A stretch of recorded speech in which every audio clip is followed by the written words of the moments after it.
What's up, guys? So I got this question on one of my websites from one of our friends who says that, Elliot, what do I do when everything seems to be falling in place? You know, business plan, as well as support from friends and family, emotionally to get my business up and running, but I don't have the money, right? So he wants to know, what do I do when everything falls into place except the money? So in order to approach this question, I'm going to give you two stories. The very first story is about myself. About 3 years ago, my wife and I decided that we wanted to put our oldest daughter into a special school for children that displayed a giftedness and intelligence, and neither me nor my wife ever had. So the fact that our oldest daughter did, we knew that we had to do everything that we could to get her into a school like this. So the problem was that it was $750 a month to send her to this school.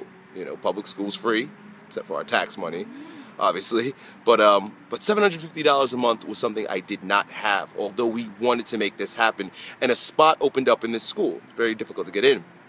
All the things fell into place, like you said, except the money. So what we decided to do after conversation was to take the spot, even though we didn't have the money.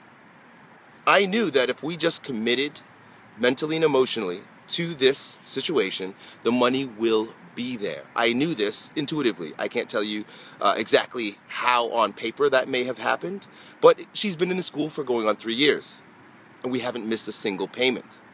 I think it's the commitment to making something happen and jumping in, even though you can't see the ground, even though you can't see how it's going to happen, you jump in first and then make it happen. What I did after we made that decision to send her to the school was I went home and wrote down immediately. I just let my creative mind go to work for me. I relaxed, I took a deep breath, and I started writing down all the ways I could add to my income. I needed to add $750 a month to my income, and I was able to do that because I committed first and then went home and thought creatively, right?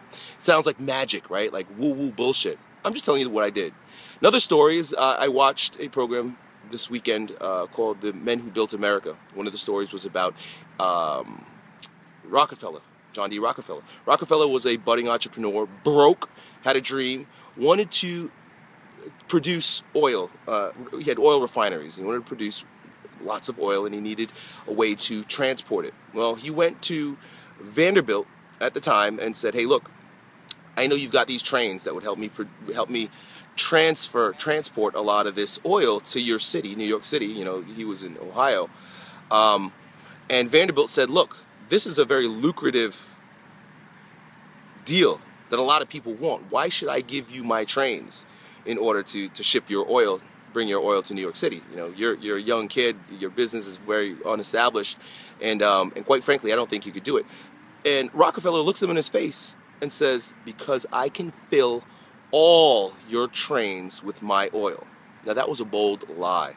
Rockefeller didn't have the oil to fill his trains. But what he did was he committed, he jumped in and said, I'm going to make this shit happen. I don't know how, but I'm going to make it happen. He goes home and immediately rallies his troops and says, guys, we got to find enough oil to fill Vanderbilt's trains with our oil. And within weeks, right before the deadline, it happened. They struck the oil that they needed to strike. He refined it all, and you know the story. I mean, Rockefeller. So the point here is that I want to share with you is that you've got to be courageous enough to jump 2 feet in, even though you can't see where it's going to lead, and then be courageous first and then creative enough to make this shit happen. Courage and then creativity. Make this shit happen. Be courageous and then make it happen.